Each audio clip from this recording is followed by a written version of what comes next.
Have you ever felt like you really overreacted perhaps to something someone said or did?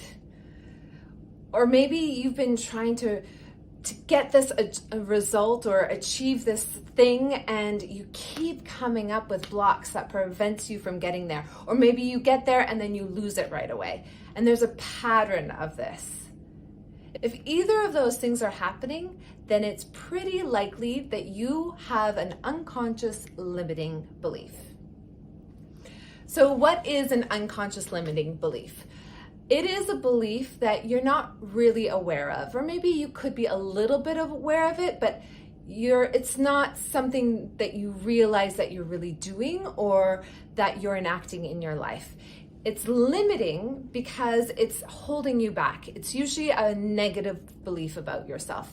For example, I'm not important, or I don't deserve this, or I'm not worthy, or I'm not enough, or I'm too much, right?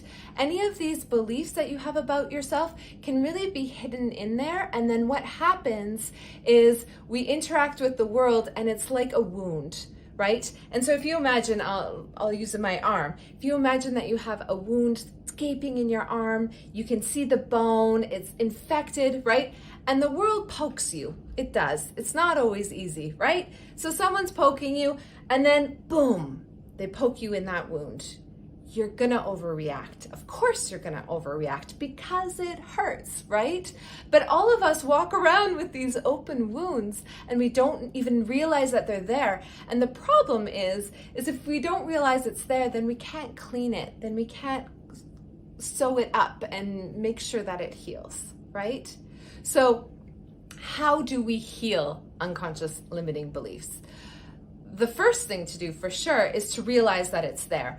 The problem again with unconscious limiting beliefs is that we don't realize that belief is there. Healing these unconscious limiting beliefs is absolutely essential if we want to get to the next level, if we want to break out of that pattern of things that are happening, if we want to ensure that we're having healthy connections and communications with people that we love the most. So how do we heal them?